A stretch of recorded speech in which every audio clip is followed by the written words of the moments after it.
اس کی نظروں میں ایسی گہرائی تھی جسے دیکھ کر کوئی بھی سمجھ نہ پاتا کہ کیا سوچ رہا ہے۔ اس نے ایان کی طرف دیکھا اور آہستہ سے کہا، بالکل، اس نے انکل ایان کی جان بچائی ہے۔ اسسٹنٹ وہ حیران رہ گیا، کیا ٹینا یورک نے انکل ایان کی جان نہیں بچائی تھی؟ یہ اچانک مس پروین کیسے ہو گئی؟ مگر جویل مزید کچھ کہنے کے موڈ میں نہیں لگ رہا تھا، تو اسسٹنٹ خاموش ہو گیا۔ کچھ دیر آرام کرنے کے بعد جویل نے حکم دیا، اینٹی کو تلاش کرو۔ اسسٹنٹ نے سر ہلایا۔ ہم نے رات ہی سے اس کی تلاش شروع کر دی تھی، لیکن اب تک کوئی سراغ نہیں ملا۔ ہم نے بین الاقوامی فورمز پر اس کی معلومات کے لیے انعام بھی رکھا ہے۔ ابھی تک جو پتہ چلا ہے وہ یہ ہے کہ ایش نے پہلے ثالث مہدی کی دادی کا علاج کیا تھا۔ غالباً اسے ثالث نے ہی تلاش کیا تھا۔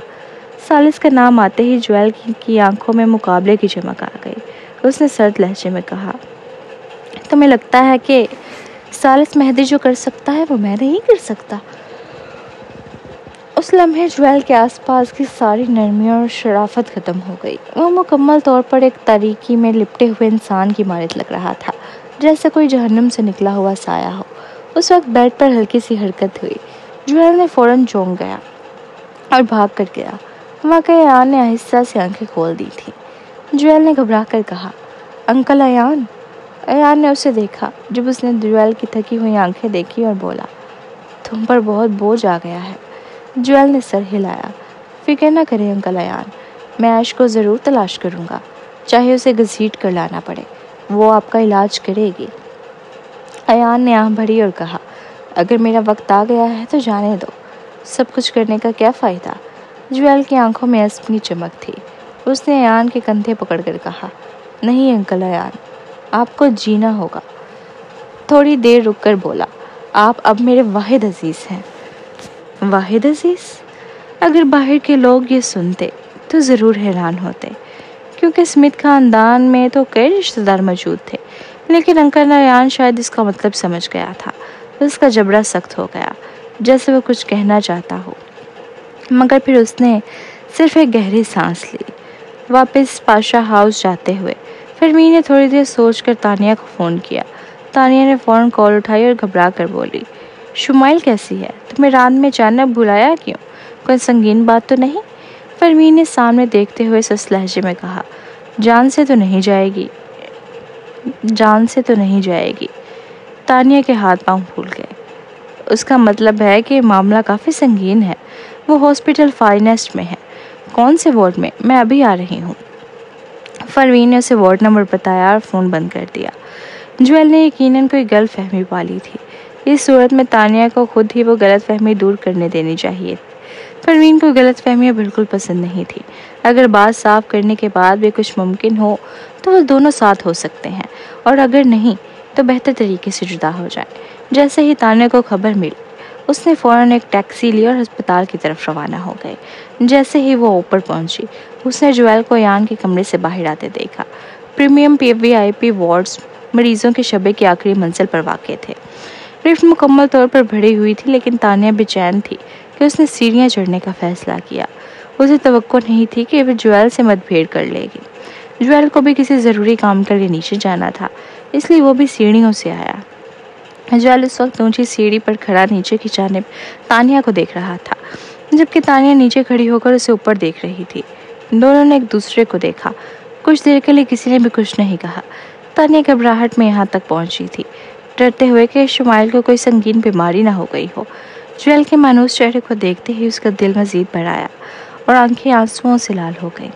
5 سال پہلے وہ شخص اس کے لیے سہارا بن سکتا تھا، لیکن 5 سال بعد وہ پہلے ہی کسی اور عورت کا سہارا بن چکا تھا۔ یہ سوچتے ہی تانیہ نے بہتے آنسو روکنے کی کوشش کی۔ اس نے نظریں نیچے کی اور جویل کے پاس سے گزر کر اوپر جانے لگی۔ جویل اسے دیکھتا رہا۔ جب اس عورت نے اسے دیکھا تھا تو اس کی آنکھوں میں ایک مانوس سی نرمی تھی، بالکل ویسے ہی جیسے جب وہ پروفیسر کی ڈانٹ پر یا کسی پریشانی میں فوراً اس کے پاس آتی تھی۔ وہ کبھی روتے ہوئے اسے گلے لگاتی تو کبھی ہنستے ہوئے۔ وہ اپنی ہر بات، ہر احساس اس کے ساتھ بانٹتی تھی۔ ابھی بھی ایسا لگ رہا تھا جیسے وہ بھاگ کر آ کر اسے گلے لگا لے گی، لیکن پل بھر میں ہی وہ بدل گئی۔ اس کی آنکھوں کی چمک بجھ گئی اور بغیر کچھ کہے گزرنے لگی۔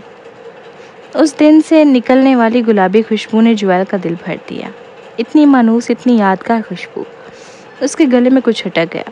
تانیہ جلدی سے گزرنا چاہتی تھی تاکہ وارڈ تک پہنچ سکے۔ سیڑھیوں کی جگہ تنگ تھی، دروازے نے باہر کی آوازیں بند کر رکھی تھیں۔ اس پر سکون ماحول میں تانیہ کو لگا جیسے وہ جویل کی دھڑکن سن سکتی ہو۔ وہ سائیڈ سے ہو کر اس کے پاس سے گزرنے لگی۔ تبھی جویل نے اچانک اس کا بازو تھام لیا۔ اس نے پوچھا، تانیہ، کیا تمہیں پتہ ہے کہ سالس مہدی اور پروین مہر قاسم کے درمیان کچھ چل رہا ہے؟ تانیہ کو فوراً بات کی سمجھ نہیں آئی۔ اس نے بھویں سکیڑتے ہوئے کہا، ان کے رشتے کو بھی عام نہیں کیا جا سکتا۔ ہوا کیا ہے؟ عام نہیں کیا جا سکتا؟ یعنی اسے پتا تھا؟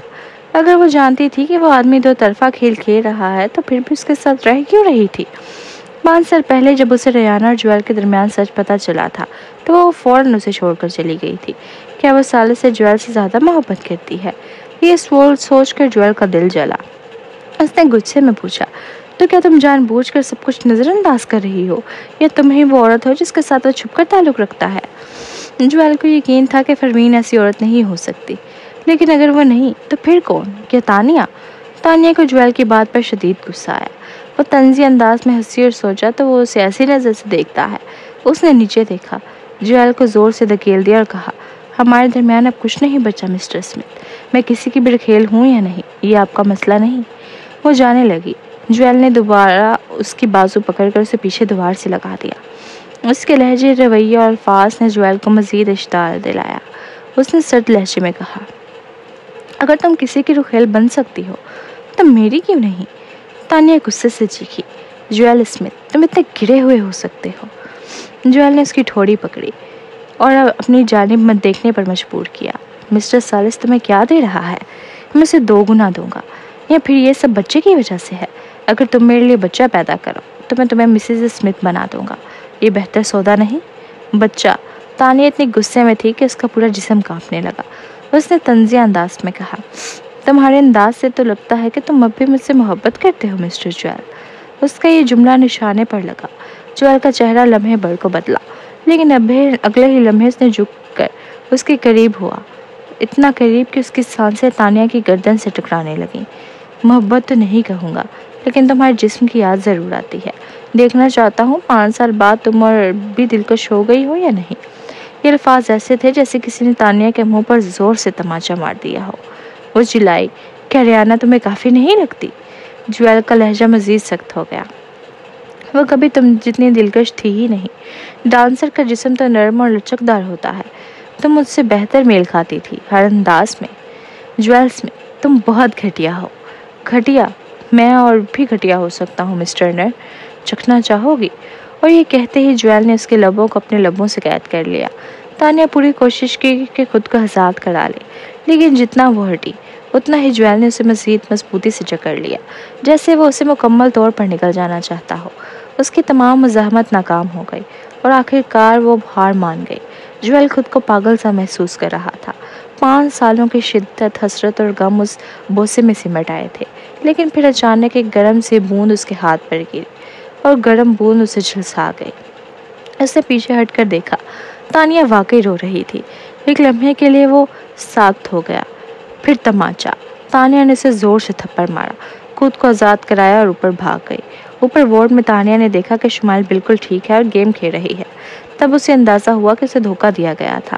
وہ شمائل کو تسلی دے کر تیزی سے وہاں سے چلی گئی۔ جویل سیڑھیوں میں اکیلا رہ گیا۔ اس نے مٹھیاں بھینچ لی۔ جب اسے تانیہ کے آنسو یاد آئے تو اس نے اسے خود کو بھی ایک تھپڑ مارا۔ وہ جانتا تھا کہ وہ بھی گھٹیا ترین انسان بنا تھا، لیکن اسے اس حالت میں بھی برداشت نہیں کر پا رہا تھا۔ جویل نے دیوار کے ساتھ ٹیک لگا کر آنکھیں بند کی۔ کافی دیر سوچنے کے بعد وہ سیدھا کھڑا ہوا، پھر وہ نیچے جانے کے بجائے اوپر کی طرف مڑا۔ وہ VIP وارڈ کے دروازے پر کچھ دیر کھڑا رہا، پھر ہمت کر کے اندر چلا گیا، لیکن وہاں صرف 2 باڈی گارڈز اور نرسیں موجود تھیں۔ تانیہ وہاں نہیں تھی۔ اس کے پیشانی پر بل پڑ گئے۔ پھر شمائل نے سر اٹھایا اور کہا، ہینڈسم انکل، آپ یہاں کیوں آئے ہیں؟ جویل کچھ کہنے والا تھا، لیکن شمائل نے منہ بنایا اور کہا، مجھے آپ بالکل پسند نہیں۔ آپ ہی نے میری چھوٹی موم تانیہ کو رلایا ہے۔ جویل حیرت سے ساکت رہ گیا۔ اس نے بے یقینی سے پوچھا، کیا کہا تم نے؟ چھوٹی موم؟ تانیہ؟